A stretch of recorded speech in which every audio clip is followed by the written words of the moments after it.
All right. Thank you, everyone, for being here. We appreciate your attendance. And I believe we have a few new folks, so we will have people introduce themselves in just a moment. Let's see here. So we are excited to kick off 2024, a new year with a grant cycle. So get ready to rock and roll, everyone.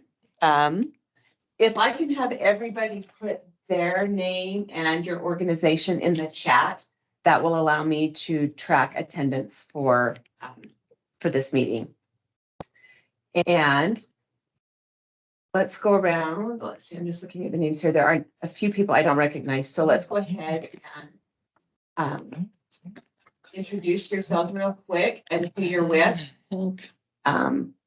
I am Trista Lawrence. For those of you who are new, I am the coordination administrator here at UTA.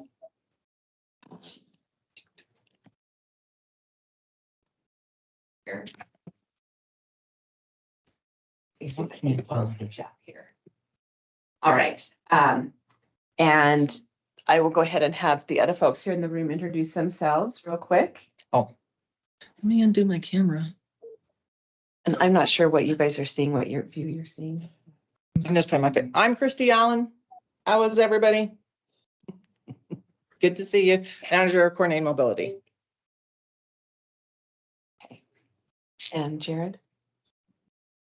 All right. I'm still trying to get my camera to work, but my name is Jared. I am the compliance officer with Coordinated Mobility at UTA. Okay, and then Alika, let's have you introduce yourself. She's with us online today. Hi, Alika Lindsay, the 5310 Grant Administrator. And Tracy, our grants director, is here. Tracy, you want to introduce yourself? Hi, Tracy Young, Grants Director at UTA. And then let's see, I'm just going to call by name as I see on the screen. So let's start with Russ.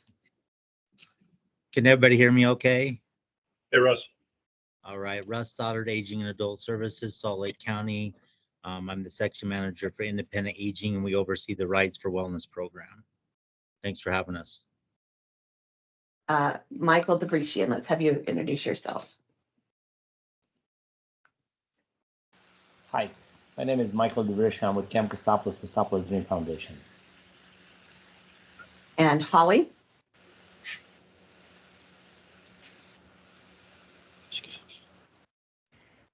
Holly Mahoney, I'm the Executive Director of the Utah Independent Living Center. Fiona. I'm Fiona Hildebrandt. I am with Turn Community Services. Francisca.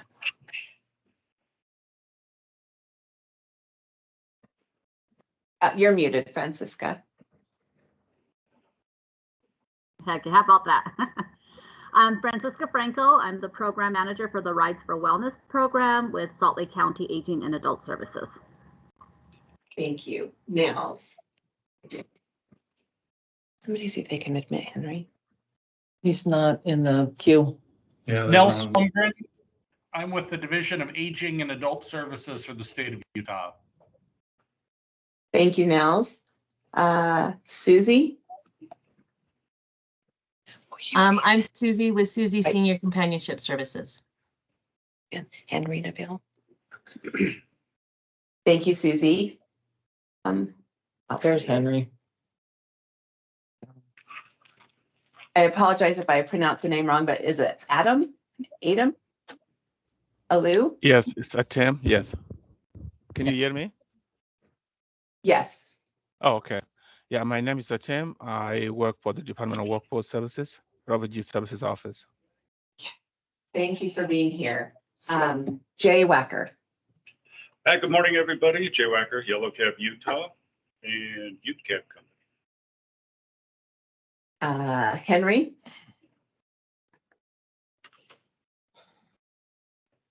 You're muted, Henry. Sorry about that. Good morning. I'm Henry Neville. I'm with Turn Community Services. I'm the fleet manager. Thank you. Angie. Hi, I'm Angie Salat. I'm with Odyssey House of Utah, and I'm the HR and Compliance Manager. Thank you. Karina. Hi, I'm Karina with the Work Activity Center. I'm the Director of Development working on the 5310 grant. And thank you, Alika, for all your help. Michael Braga. Hi, I'm Mike Braga. I'm with Barrow Care. I'm the director. Thank you. Jay Leonard. Oh, you're muted.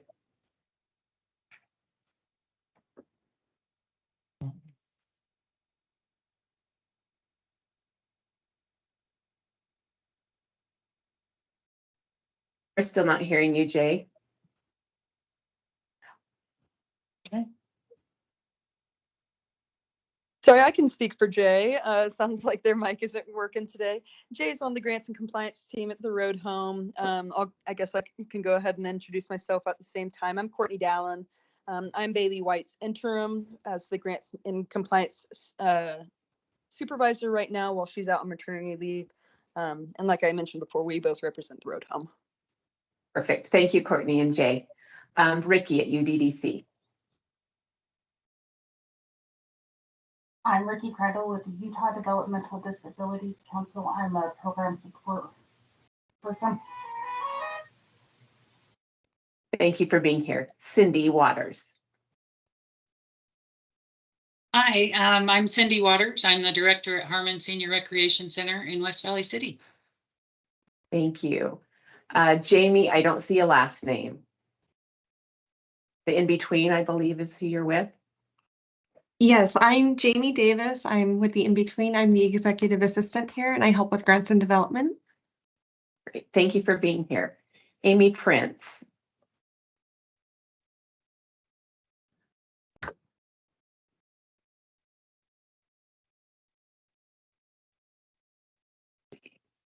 Amy, if you are talking, you're muted. Okay, we'll come back to Amy. Oh, there we go. My name is Amy Prince. I am the Director of Grants for Community Options, Inc. Thank you for being here. Tech.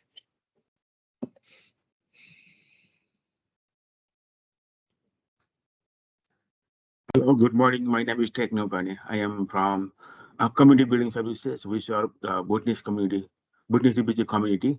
Thank you. Thank you. Preston. Preston Hutchings with Salt Lake County Aging and Adult Services. I oversee the active aging program, which is the senior centers, and I'm the section manager. Thanks. Thank you. Brian. Yeah, I'm Brian with Barrow Care. I'm the transportation manager. Thank you. I think I cut, no, let's see, Beth. Hi, Beth Branson. I'm with Odyssey House. I'm the Chief Development Officer.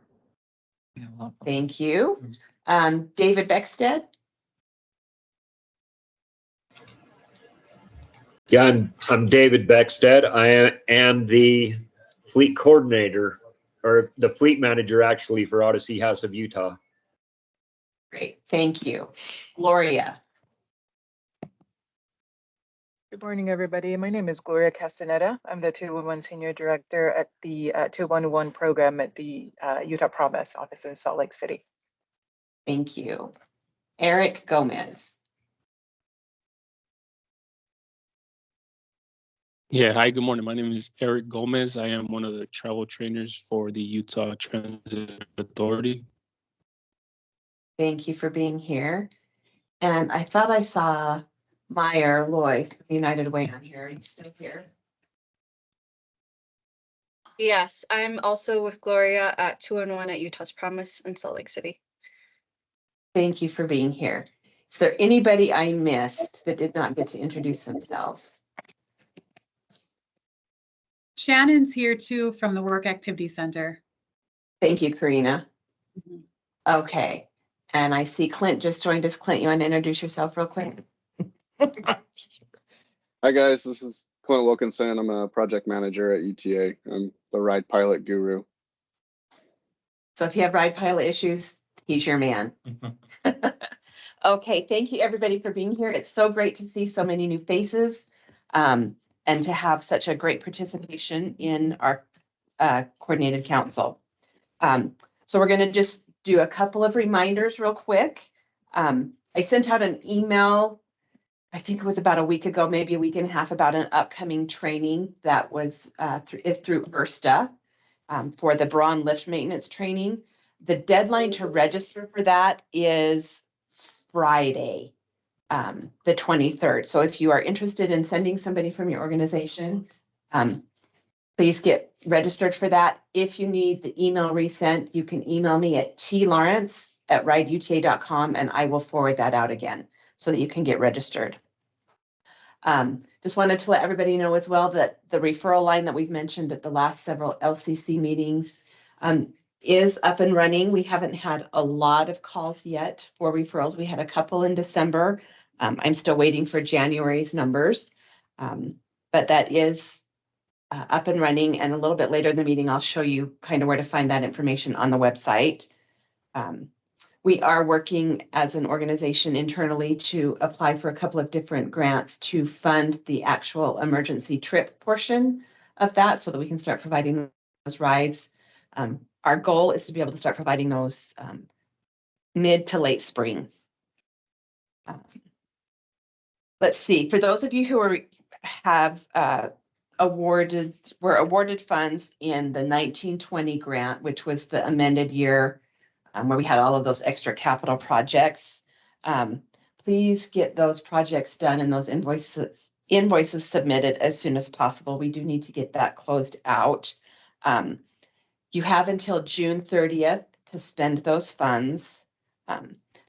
That is an extension. There's been some confusion. The operations ended in, I believe it was September of last year. Is that correct, Alika?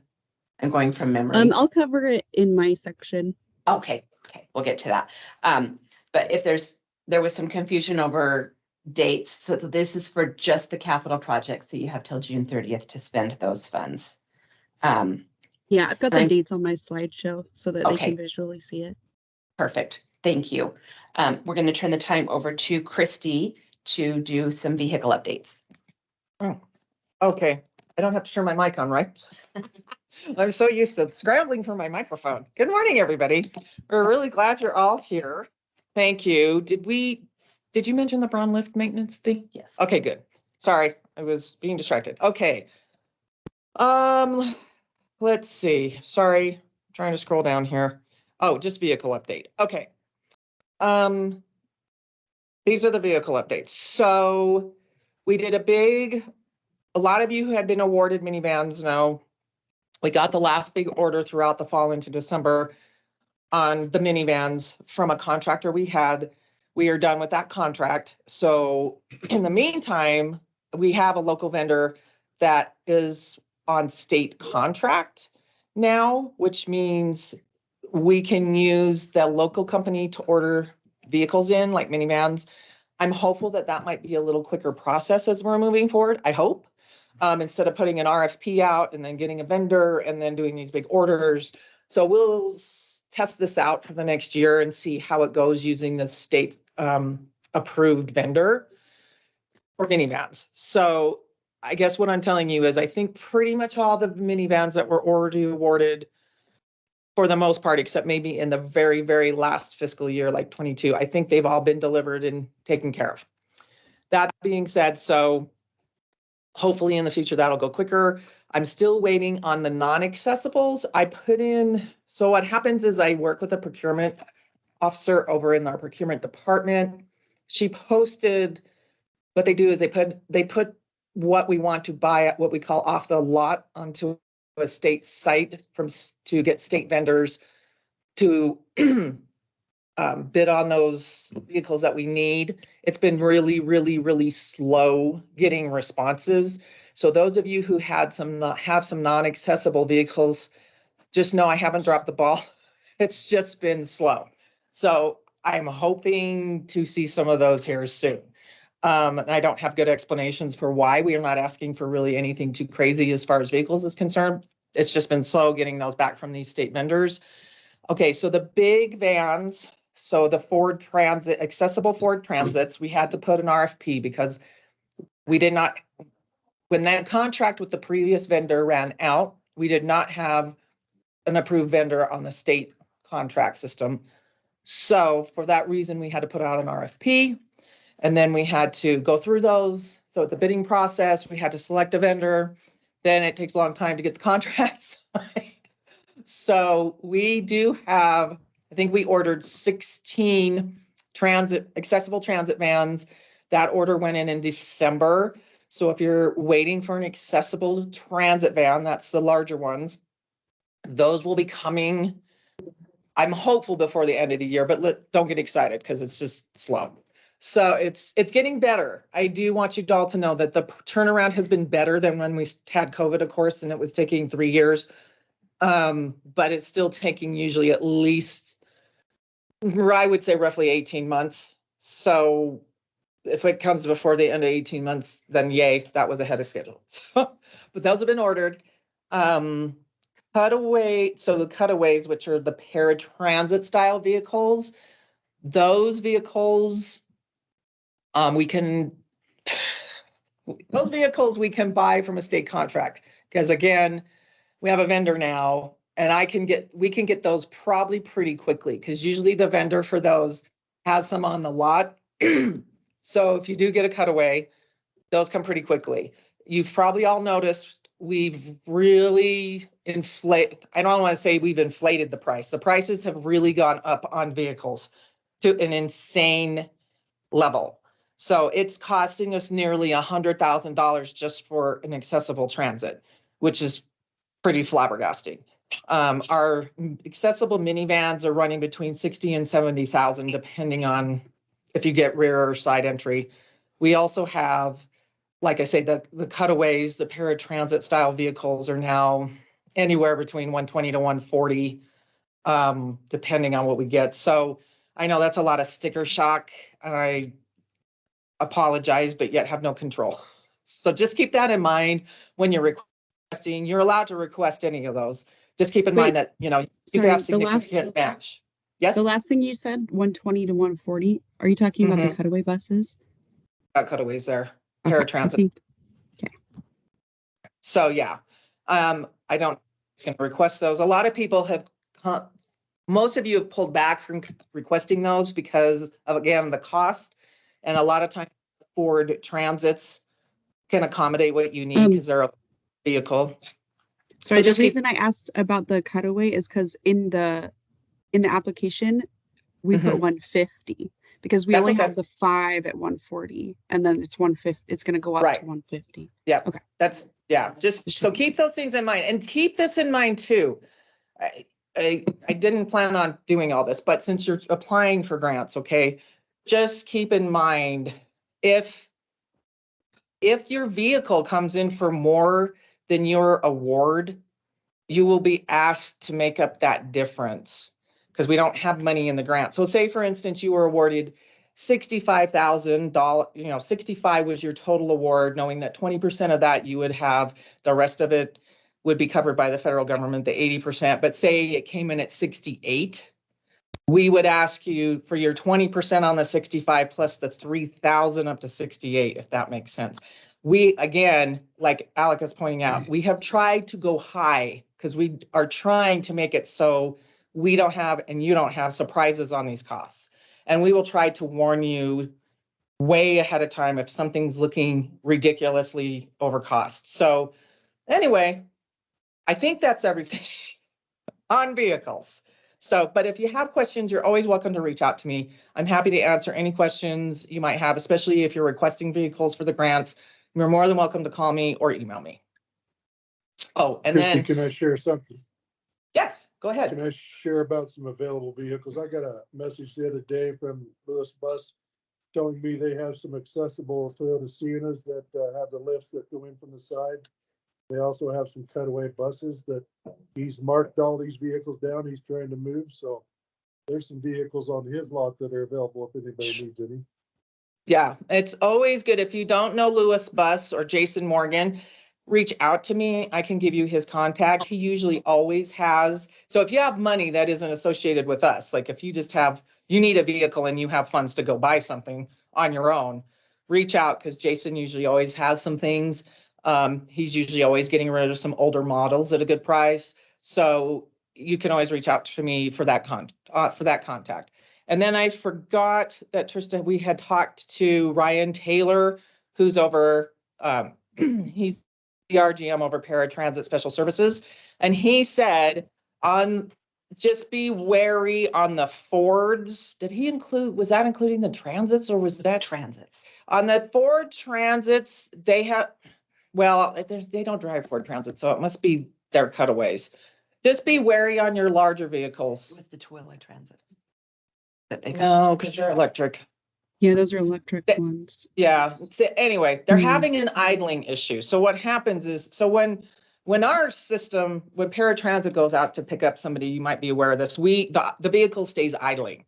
And so sometimes those vehicles are idling for a long time. They have found that long idling cuts down on the engine lifespan. And so they've been having to replace engines over there at paratransit. And they've traced this back to too long of idling times. So just be wary of how long you're idling. If you have those kind of vehicles, it might be taking some wear and tear on your engines. And he said Ford, he didn't say Glaval because they have the Glaval.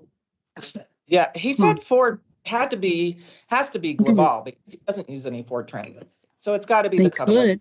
I don't know. I'll email him and ask. Be wary of that and watch your engines. Okay, I'm done. Thank you.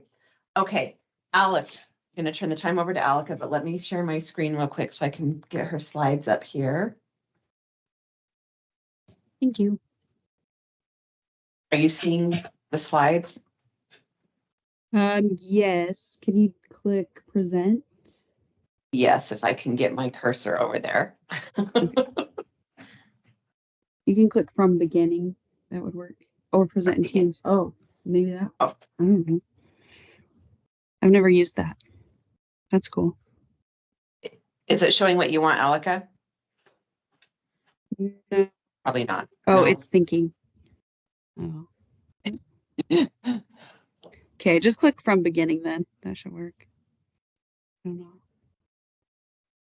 Yes, that's perfect. Okay. Okay, first I want to cover the GMAT. I have sent out an email to some people, but only 2 people have responded.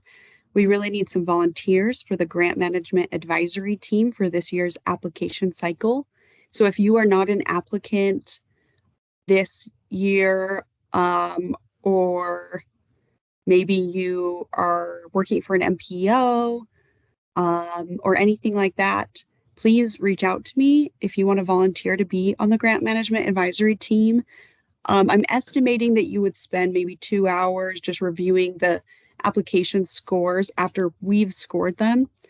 And then you can write down questions that you have for the applicants and you can see their applications. And then that helps the applicants when it comes time for the April LCCs. All the applicants for the 5310 grant can go up and answer the questions and concerns that the GMAT has and present on their projects. So it's really helpful to get the GMAT's feedback and some questions. And then the GMAT will also help us make final decisions on awards. So if you are interested in that, please reach out to me, especially if you're not an applicant this year. I think it's a great opportunity to be on the other side and view applications and see how they're scored. I think it's a really good learning opportunity. As a grant writer, it's definitely helped improve my writing when I read other people's applications. And I don't know. So if you're interested in that, please let me know. Okay. Okay. Awesome. Reminders on the grant application. remember that the application closes February 28th at midnight, which is next week. I will also be in DC for federal training, so I will not be able to answer my phone. Sorry, can you mute? I hear people talking on Trista's, I think. Okay, thanks. So we will all be in DC for federal training, so I won't be able to answer my phone, and neither will Jared. Oh, Trista will not be at the federal training. So if you really need something, you could call Trista, but I will be looking at my emails. I just can't answer my phone while I'm in the trainings. So send me an email. If it's a Zoom grants issue, like you're like, I'm clicking this question, but it's not working, or it won't let me submit, or it's not loading, something like that, you can also submit a ticket through the help button in Zoom Grants, or you can email them at questions@zoomgrants.com. Okay. And just to review some important dates, application portal closes February 28th, and then you will have from February 1st to March 10th. Sorry, no, we will have from February 1st to March 10th. We have some time to look at your application, make sure you're not missing documents, make sure you didn't answer questions wrong, and we will open your application so that you can make corrections. Now, when I did this for the pre-application, it caused issues because people didn't see my email or didn't see that I had opened it and didn't know that they had to resubmit. So please pay attention if your application is reopened, that you make sure you resubmit it before the portal closes again, March 20th at midnight. So we will send you like, hey, your ADA plan is not the right document. Please fix it. Make sure that you fix it and then click submit again if it's opened. I don't know if it's the same as the pre-application, if it unsubmits or if it just opens for editing, but yeah, just make sure it says submitted in Zoom Grants and you don't miss that. If you don't want me to reopen it and you're like, no, I won't be I'll be out of town, don't reopen my application, I don't care if it's missing stuff, please let me know so that we don't mess up your application by opening it and then you miss the time period to resubmit it. March 21st through April 4th, we, as in the Coordinated Mobility Department at UTA, will be scoring and reviewing the applications. And let me write on my to-do list. I need to send out, actually, when will I send it out? Let me think. Before,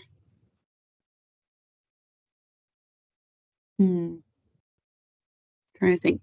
We have a scoring, maybe I won't do that. We have a scoring rubric. I'm just trying to think if it's helpful to share that information. I'm gonna think about that for a minute. But we use a scoring rubric to score the applications, and then we will do, when I say POP development, what I mean is the program of projects. It's a big spreadsheet that we share with you that says what everyone's awarded. We will come up with like 2 scenarios of that for the GMAT to review, and they will have final decision on which version they agree with or what they want. So April 5th through the 17th, that's when we share our scores with the GMAT.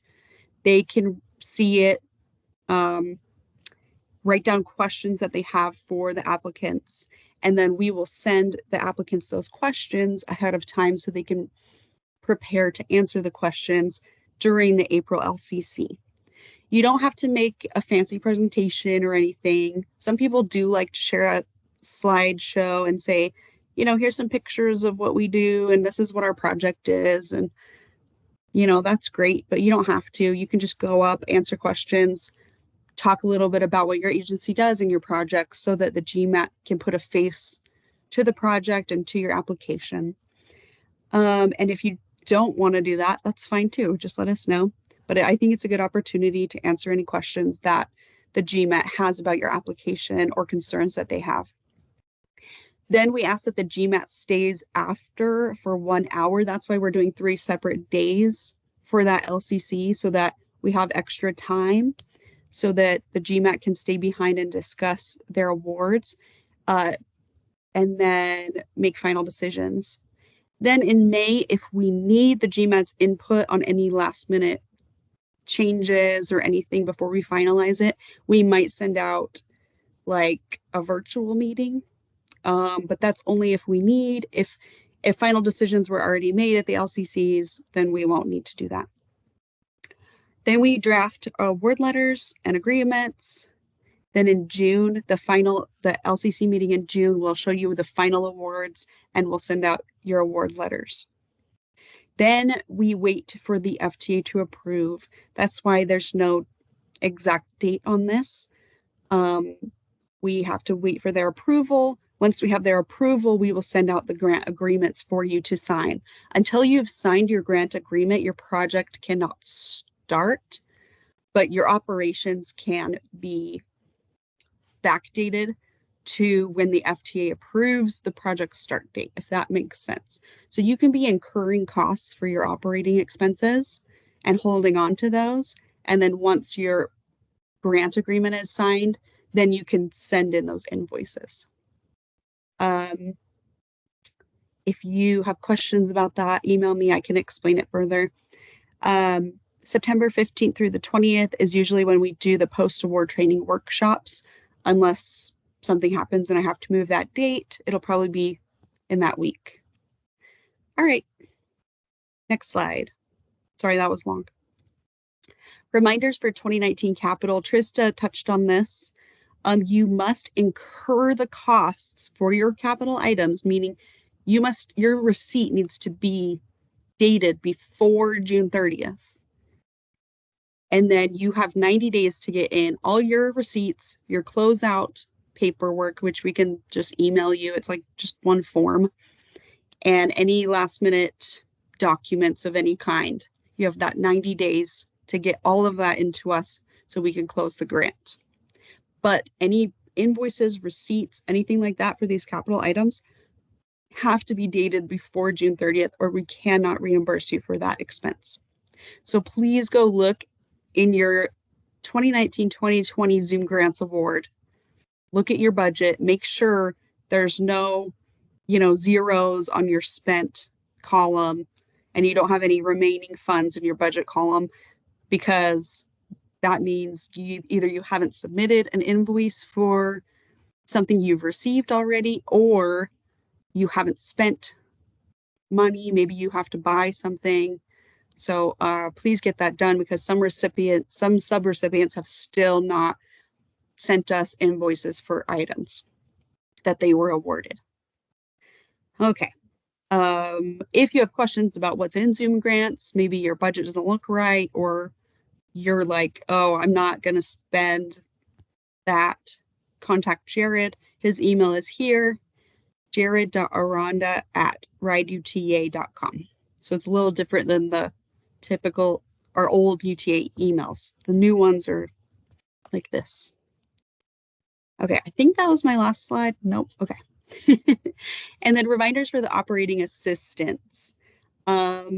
Submit your payment request quarterly alongside your quarterly report. I know this has kind of gotten away from people, and I've noticed people are not submitting them quarterly with their quarterly reports anymore. We cannot reimburse you if you didn't turn in your quarterly report. So if you have missing quarterly reports, you have to get those in before your quarterly expenses are reimbursed. Okay. So they're supposed to be turned in kind of together. Unless you're billing monthly, you can do that. End date for 2021 awarded operating is 6/30/2025. And the end date for 2022 operating is 6/30/2026. So some of you have pots of money that are in both of those years. So spend your 2021 first and then your 2022. If you have questions about that, reach out to me or Jared. And that's all. Just a reminder on that.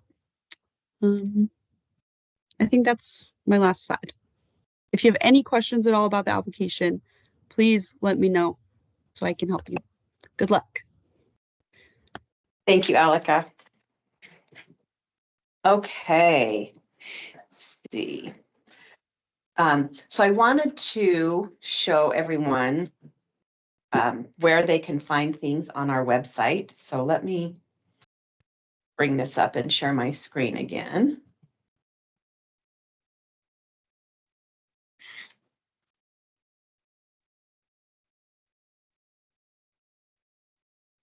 Okay. See. I'm not sure what you guys are seeing. I'm seeing coordinated mobility. Okay.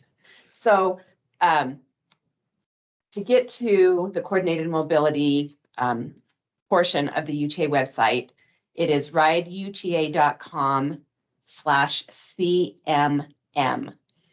I am working with our website person to get a link from the accessibility portion of the UTA website directly to us, but for right now, that's how you would get there. And this is where you'll find everything related to what we do. So we've got information about the grant. If you click learn more, it's going to take you to the NOFO for the upcoming application process. Over here, you can see that you can click on the notice of funding, the application cycle, purpose of the program, the pre-application, what the eligibility requirements are, all of the application documents, and how to contact us. Here, so as we scroll down, you can see the funding available for each of the UZAs, different dates for the application cycle. Oh, will you pause right there? Yeah, Yes. it's hard to see, and I've asked James to make it more obvious or add it in the quick, but I think it's really hard to find. But that is the program management plan, which says how UTA runs the program. And I think that's really important to look at, and I need to figure out how to make it easier to find on the website. So. Okay, I'm going to make a note to myself because I'm working with him on some other things. So okay. PMP larger. Okay. Can somebody admit Mike? I did. Thank you. Okay. So we've got the program management plan. Down here, you can see the different organizations that are eligible, the different project areas, which are each of the UZAs. Eligible project. Oh, sorry, I just lost my brain here. Sorry.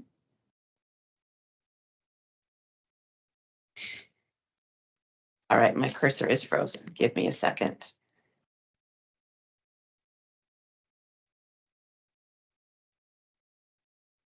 Okay.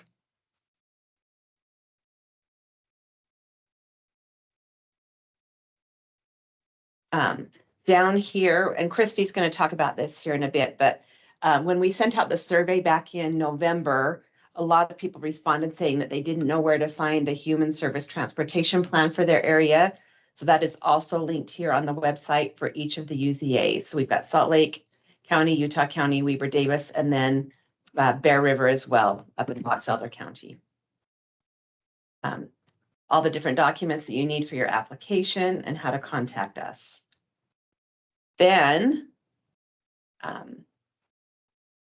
we've got information on the coordinated council. So if you click the learn more, that's going to bring you to the purpose of the LCCs, who participates in those, the 2024 meeting schedule for each of the UZAs, where they're located, a little bit about the plans again, a link to the plan again from here.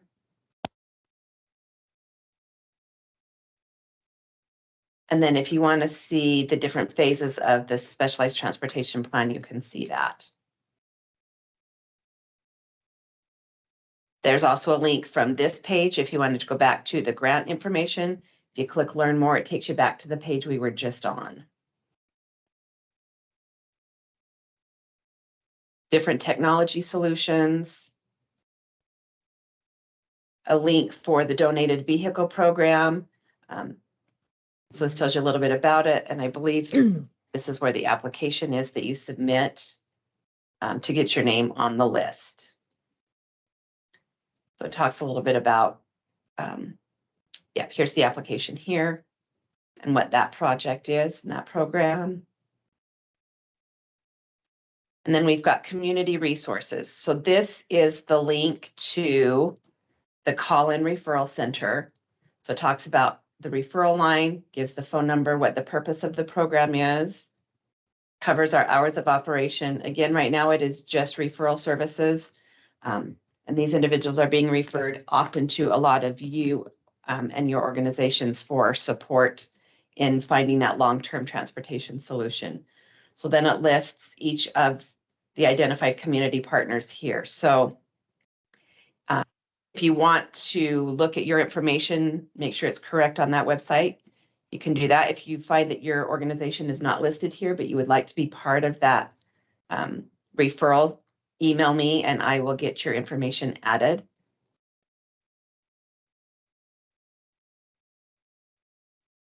So we've just got all of the different agencies right now. We are going to be adding a private for-profit referral on there just for emergencies, if people are absolutely needing something and that's the only option they have at the time.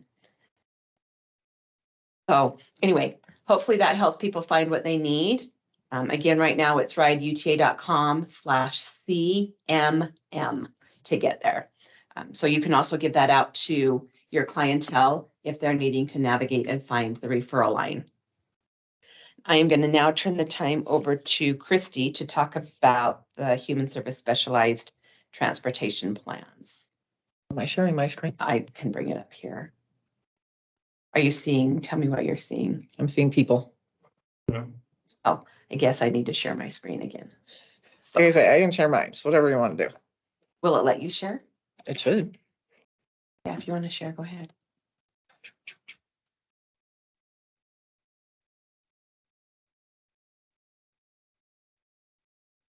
Hey, there we go. Okay. Hopefully I won't bore you to death. Sorry, the screen. Anyway, I find too, when I go to Ride UTA, I usually use the search, the little spyglass thing. If you put in 5310, our stuff comes up real fast. So, because sometimes stuff gets pretty buried on the Ride UTA site because all of our stuff from all of UTA is on there. So things get buried, but I find if I use the search bar and put a keyword in, usually that's pretty successful to find things. So even if you have a client that's like, wants to know about paratransit, if you just put paratransit in the search bar, all the stuff will come up about how to get, you'll get to the right page. So keywords are very helpful with rideuta.com. And that's all I'll say about that. Okay, so I'm going to go over the plans again. For some of you, a lot of you have been through the plans with us. Some of you have not. So I'm going to give you the background on the coordinated human service transportation plans. These coordinated human service transportation plans are required by the 5310 program. So if you go to the 5310 circular, which is found where Trista was just showing you, it's a very long and tedious circular, but the information about the program is there. And one of the things that we, UTA, has to do as the manager of these funds for the federal government, we have to have a plan for each of the urbanized areas. And that plan is supposed to be updated every 4-ish years. So this is the second plan that I've been in charge of since I've been here, because again, they're over 4 years. So this is the latest one. I'll warn you, not this grant cycle, but probably the next time we come up. So in, what are we in now? 24. We're in 24 and 26. We'll probably request funds for some of the cost of the plan because we'll probably get a contractor to help with some of it. And I'll show you why we would do that. That being said, so there's requirements to have this plan. So we UTA, so the burden isn't so hard for you as subrecipients. We are the facilitators of the plan and put the plans together for each of the UZAs. And so you're the Salt Lake West Valley UZA. That's how the federal government identifies you. They don't technically identify it by county. It's the largest urbanized areas. So when they look at the area, they take the top 2 cities of that area with the most population as your identifier. So that's why you're the Salt Lake West Valley UZA, urbanized area. That being said, so your plan is specific for the Salt Lake West Valley UZA area. Like I say, we'll update it again here 2025-ish is our plan. So next we'll be starting to update soon. That being said, okay, so the plan is required by the federal government. It has specific things in it. It's really to sort of, for the most part, to help fund the projects. It helps identify the projects that need to be funded in this area to fill gaps in specialized transportation. And the theory behind it, I'm sure, is that, if you don't have a plan, then how do you know what you should be funding, right? So it's a good tool to have. So what goes on, so that's the map of our UZA. It shows you, we are getting a new map, which has been discussed ad nauseum with what we call our MPOs. So we have metropolitan planning organizations. So your area, the Salt Lake Valley, goes to WFRC, which is the Wasatch Regional Council. They're the MPO for this area. Wayne Benyon, who usually comes to our meetings, he's a representative from that MPO. And so they help adjust these maps. These maps are adjusted every 10 years with the census. The federal government has been tediously slow with coming up with a final map and the final funding numbers for us from the census. It's just been really slow. So hopefully everything will be finalized soon, since we're almost halfway through the new decade. But needless to say, that's who sets all this.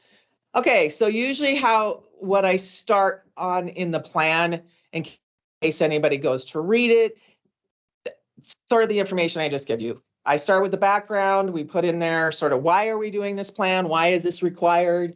I have these are sort of the things that are cited as the requirements.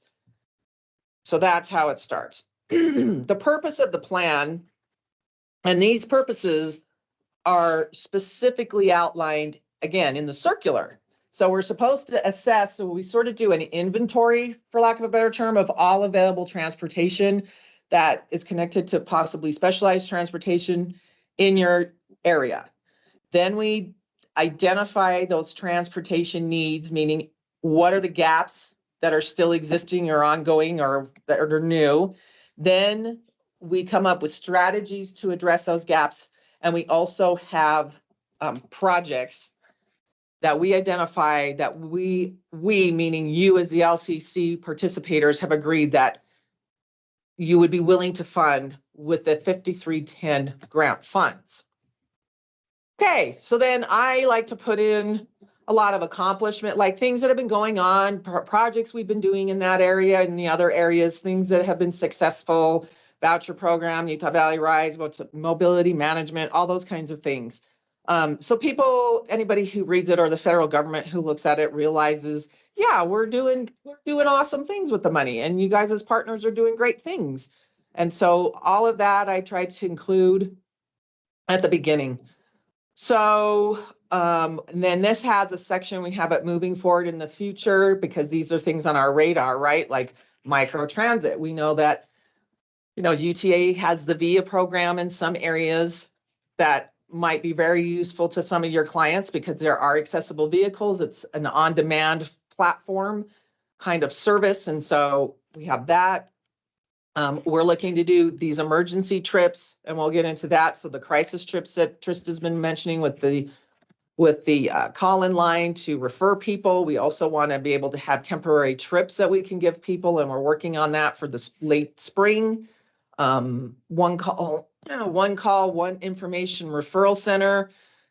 we've brought that in-house, talked about that before. So just things that could be happening and moving forward, things that we want to try to do, like up in the north, they want to be able to go multi-county.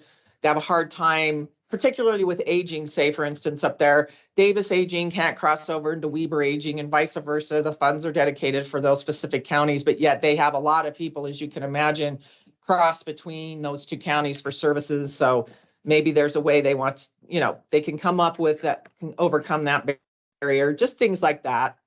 So then this is where we start doing, this is required of the plan. So we do demographics, socioeconomic conditions, all these kinds of things. Now, luckily, when we had to put this plan together, we had just done another plan.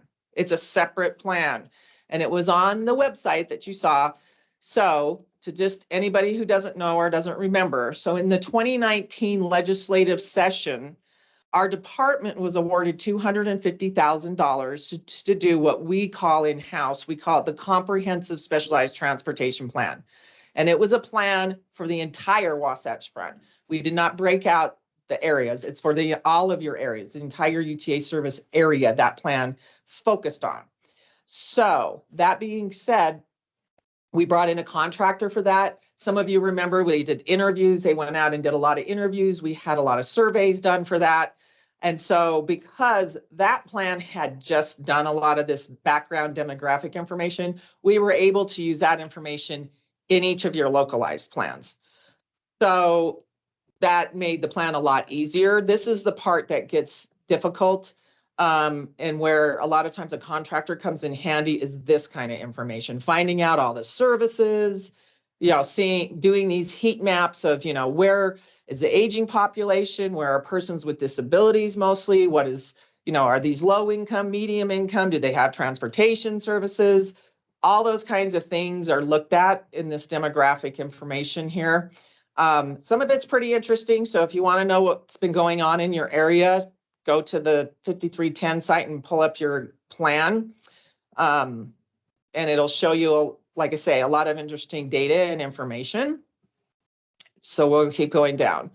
And then we do an inventory. This is the inventory of existing services. So that can include for-profit. Okay, so it's nonprofit, government, for-profit. We try to do pretty extensive inventory of available services. And that's another one that's really difficult, as you guys can imagine, because it's changing, right? Companies start up and go into business. Some companies fold. Some nonprofits are doing transportation, some aren't. So to try to keep that information current and viable is really challenging. So this sort of shows you the coverage. That was a good part of what we did in that plan. It shows you a lot of the coverage that happens with existing services. There's still plenty of gaps. Anyway, so that's all of that. I'm going to just scroll through it. Like I say, read it at your leisure if you would like. If you would like. Still. And have it with you when you're writing your application. Right. So I'm going to point out when we get to the I think it's in the parts page 50-ish. Yeah, it is. We will get there as sorry, there's a lot of inventory. Still inventory. Sorry. See what I mean? Okay. So then we got part of the plan. What they like us to do with the plan is to get public feedback. So they like us to make sure that we're getting feedback from aging adults, persons with disabilities, clientele that you serve, your agencies, caregivers. So to get public involvement, they like us to do, decent amount of outreach. Well, again, luckily, because we had done the comprehensive plan, we paid for, through that plan, a lot of public outreach, probably the most public outreach we've ever had, because we had the funds to really do a pretty extensive job of that. And those of you who've been here for a bit, you'll remember we did those, we got it completed, thankfully, right before COVID hit. So most of this public outreach was done in the fall, just going into winter of 2019 fall into 2020 winter, before we had the COVID lockdown and all of that. So then it just shows everybody like who the public stuff came from, the survey. So this one's pretty extensive. It shows you the feedback. So sorry. I'm trying to, I hope you're not getting seasick, you guys. Anyway, so hope you don't get motion sickness. Okay, so this is where we get into the needs and gaps, right? And we try to make sure we really talk about these a lot when we are doing the plans at the local coordinating councils. We really try to make sure we engage everybody because we really want to know, you know, what are the biggest gaps still? Funding is always a huge gap. So we have different bullet points on this, but that's a big gap for a lot of things. There's not enough funds, right, to pay operators, not enough funds for maintenance. There's not enough funds to get for your organization. It's just funding is always such a hard issue. Hopefully the grant helps you guys with that. And then there's cost. Typically a big complaint is the cost of transportation, right? So we find even with, right, those who are eligible with paratransit, it's still $4 for a one-way trip, right? And for the majority of people with disabilities are also low income. And so $4 a one-way trip can be starts to take a significant bite out of those individuals' incomes. And so, like I say, even though that's probably the lowest cost option they have other than free if they can get qualified maybe for something medical or something, it's still a burden for a lot of people. So that being said, now paratransit eligible person can use our system for free. Our larger public transportation system, they can use that for free, but a lot of times, right, people can't use that public transportation system. So they sort of don't have that free option. Anyway, and then of course we know medical transportation, super expensive, depending on who's providing. So a lot of issues with costs, particularly for the people we're trying to serve. Sorry, that clicked a little too fast. Eligibility requirements has always been, you know, that's a hot topic always. You know, UTA paratransit eligibility, we follow the letter of the law on that. We go right up to what are we required to do to have somebody be eligible, and that's where we're at, and we are very careful not to make exceptions. We want to serve the community, but at the end of the day, right, it always is this cost issue of service. And so we do what we're expected to do by the federal government, but it makes a burden on a lot of people, right? Because some people don't get deemed eligible that really maybe they should have been, especially in the eyes of the client, because for whatever reason they struggle with the public system and other things. And so it would be great if there could be a broader eligibility. So that's always an issue. Service area and service coverage, that covers, you know, we all know that there's gaps, right? So again, when we go back to, say, for instance, UTA paratransit, we only stay within 3/4 mile of our service lines. And so because of that, there's a lot of parts of every area you guys serve that have these dead zones of no transportation because there's no fixed route that's going through there. And so because of that, like I say, there's holes in every valley we have. And how do you get people into those areas if they have a doctor appointment, if they just happen to live there and they can't even get to the grocery store? So we're trying to, you know, ultimately it'd be great if we could overcome those service gaps. Time was identified. So, right, a lot of you realize too, like for your clients and customers, it can be really challenging for them to get service in the evening, on the weekend, particularly Sunday, because that's UTA's, that's when we have the least amount of service. And so time can be challenging, if somebody works late, right? What if they work a swing shift, or what if they work graveyard, they have to get somewhere, or they're getting off at 2 a.m. How do they get home? There's no service. So time, again, it can be a big issue for a lot of people. Then we have communication and coordination. And as much as we all communicate, right, and come to the LCCs, it still feels like a lot of times, you know, there'll still be somebody in the community that's like, I have no idea what you provide. So it's always challenging to get that information out. I think we've gotten much better over the years But it's just still always a problem. Then they had access.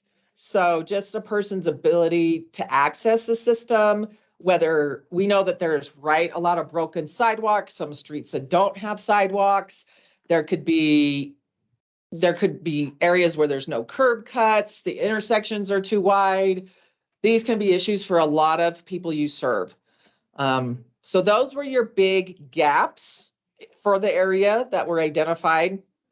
The strategies are pretty simple. I'll go through them quick. So financial sustainability. The strategies are more of like, the theoretical things, what are those thoughts that are going to help fill these gaps? So we want financial sustainability, communication and coordination, customer service and accessibility.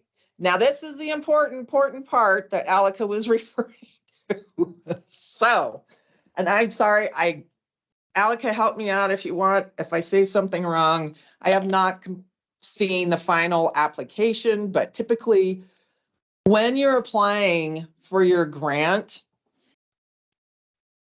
when you apply for the grant, what you're applying for has to be identified in this plan.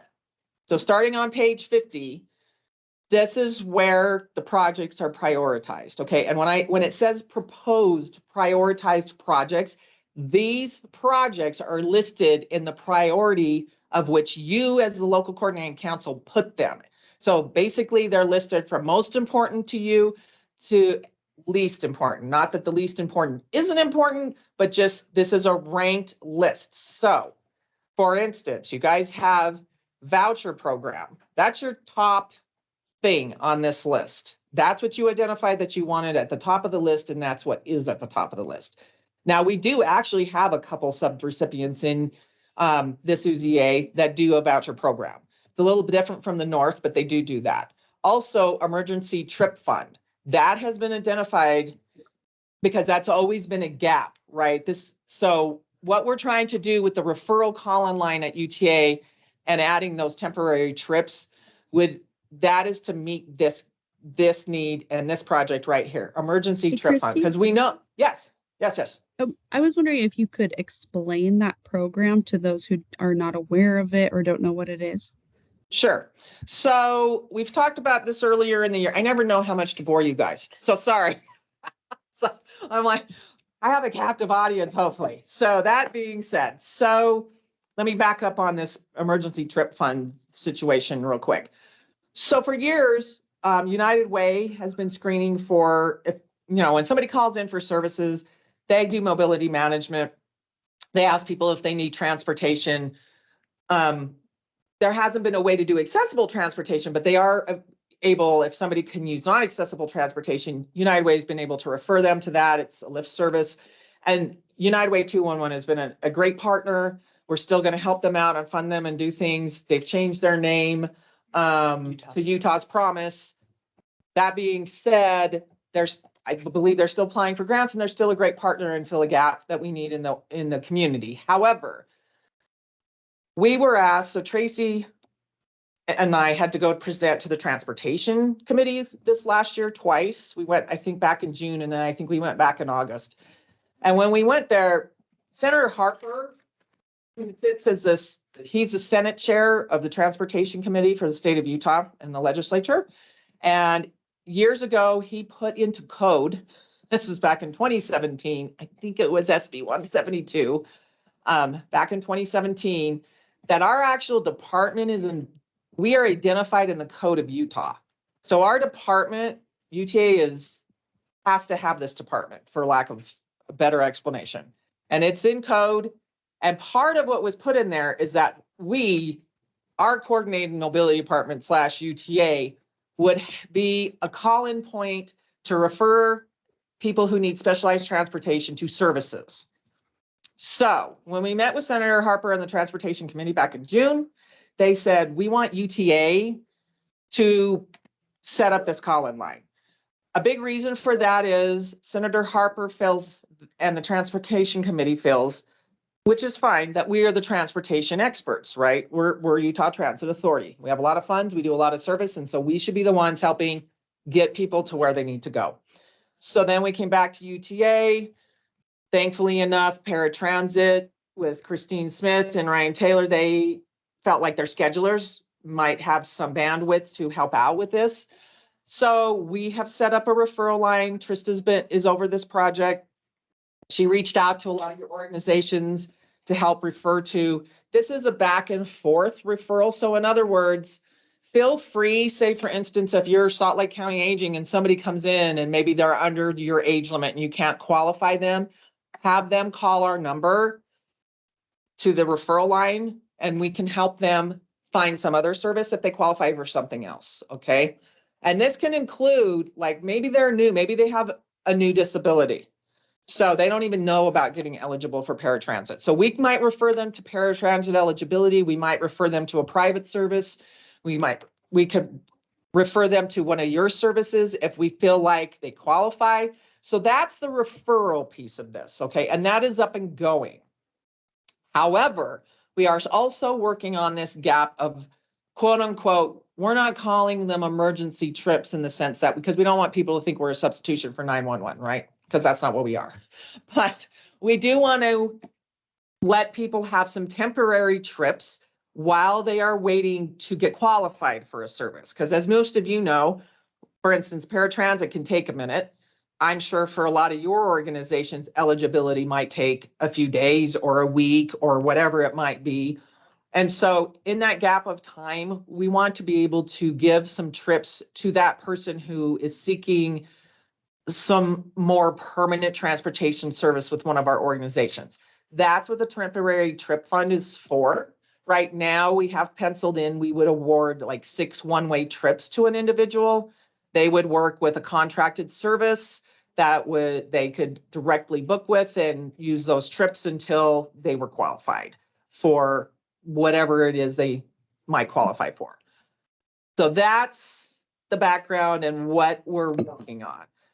So that was a very long explanation. Sorry, but we are working towards this. Again, when we've met with your organizations doing the comprehensive plan and these plans, right? It's always that issue of somebody calls in and they have to get to the doctor today. And they're not qualified for something and they need accessible transportation and there's nothing, right? Like that they can even afford. Like there might be a private service, but it's $150 to $200 to do that service. Maybe it's very expensive for some of those and they're not qualified for paratransit or they're outside of the zone or whatever the issue is. And so what do we do with this individual that needs to get to the doctor today and literally has no way of getting there? Those are the kind of situations in the long term we really hope to fill with this project. We're going to start one step at a time. And hopefully if things go smoothly, we can fill some other gaps. Like I say, if a trip gets dropped or for some reason something happens and one of your organizations has a customer that needs help in the future, maybe we can pick that up with this service. So it's going to be an evolving project. That being said, yeah, we just don't want to leave those people stranded because I think almost every organization has had that situation where they've had a client stranded with no way to get somewhere. And then, especially if it's medical, what ends up happening? They end up having to use an ambulance because that's the only thing they can get to get up to, the hospital or something where they're getting treatment. And that's not a good solution, right? Okay, so sorry, that was a lot on that, but thank you, Alika. Yes, so hopefully you're all feel like you're somewhat up to speed on that project. And then we have mobility management. We do mobility management. Again, United Way 211 does some mobility management, but that's, trying to tie together the resources that are out there to help the public is a lot of that, of what and just mobility to management clarify, because I've been asked this multiple times, mobility management is not fleet management. It is a different type of project. Yeah, it's not fleet, just to be clear. And surprisingly, anyway, I've talked about the referral system too, again, which we've brought in-house and are working towards filling that gap. Vehicles, of course, is always on here. We do a lot of vehicles, as most of you are aware, because there's always more people to serve. I think the lines never go away, right? There's always more people to serve. Your organizations are always sort of expanding. And so there's always a need for more vehicles, or vehicles just die, right? You've had a vehicle for 14 years and it's just done. So we fund vehicles. Of course, we do operation funding. So that helps stretch out the money you're paying to say operators. We have on here transportation support equipment, which a lot of you got awarded when we did the amended year. That can also include, I'm trying to see, I think it's on here, sorry. That can include, because some of this I feel like lists of stuff, preventative maintenance. That's a capital project. So a lot of you have been requesting preventative maintenance. That, anyway, so that's a good request. Then we have accessibility infrastructure projects as we're getting lower on the list. Those can be like, for instance, up in Ogden, we've had those kinds of projects where what they do is they've improved, say, for instance, sorry, just because those are prioritized projects doesn't mean they'll be 5310 approved. Correct. Because we're not doing infrastructure anymore. Yeah. We're trying to get away from infrastructure, because when we've done infrastructure, the sidewalk ends up having a really long federal life. That's the biggest issue. And UTA has to do that oversight for that project for like a few decades. It's like 30 years. Anyway, but you could, but keep in mind, like Alec is saying, if you were to request funds for that, you were federalizing whatever that construction is. And you may not want, your parking lot or the ramp up to your door federalized for decades. So keep that in mind. She has a valid point. ITS solutions like One Call, One Click, Ride Pilot, e-voucher, all of which we've been working on. Private partnerships. If, there's organizations that could help fund you. We also have travel training. We've been funding that a bit more regularly now from some of these funds. We don't pay for all of the travel training, but we do help supplement travel training a bit so that there's more access to the travel trainers in each of your areas. And then we have other projects like sharing rides and volunteer driver programs. So that is everything on your list. So, Alika, where in the application how is the application worded? Because I'm sorry, I'm unfamiliar about identifying what project their request is addressing. You just have to explain how your project aligns with one of these prioritized projects, or which of these prioritized projects you are applying for. So if your project does not align with any of these, then you can't apply for it. Does that make sense? So you have to explain how your project aligns with one or more of these proposed prioritized projects. So those are, again, so in here, that starts on page 50. I know on the side it says, but see, that's 49. So on page 50 and 51 of your plan that you can get to from the Ride UTA website, where Trista was showing you, these are the pages you want to pay attention to say, okay, we need a vehicle if it aligns with this, vehicle project prioritization. We're going to expand our fleet because, we have more clientele, that kind of thing. So this is where you find the projects. Any questions? Everybody still awake? Wake up. Is everybody still awake? I'll quit sharing. Let's see. I have a question. This is Levi from Neighborhood House. Yes. So on the prioritizations, I think you were talking about a rubric earlier, Alika. If, let's say that on the project prioritizations, everybody does, oh wait, I lost it. Like the voucher program, but then we do operations and transportation. So like, does the rubric score it so that those people who have, or those organizations that have the prioritizations listed in order? I don't know what I'm trying to say. Kind of. I get what you're asking, but not exactly. Okay. Because here's why. FTA prioritizes the projects differently, right? So Okay. FTA is going to prioritize capital projects because we have to award at least 55% of the funding to capital projects. Then the rest of the funding we can look at. So really you're kind of just scored by, did you explain well how your project is meeting one of these projects? And then we do look at when we're awarding them, well, they care more about voucher programs, so let's fund those first, basically. Okay. Yeah, that's my question. Okay. Thank you. Any other questions? Okay, thank you. Looks like we'll finish up a few minutes early here, but just plan for the next meeting to be in person. It'll be at the Meadowbrook building where it's been held for the last however many years, from 9 to 11:30 for those who are participating in the GMAT. They'll stay that extra hour to review and make final decisions. And if there's no other questions, I we will. I do have one quick question. Okay. Our pre-application numbers don't reflect the full amount that we're requesting on the grant application itself. Does that need to be amended, or is it okay as it is before we move on? Did that Alaka, do you want to take that? I think she's trying to unmute, maybe.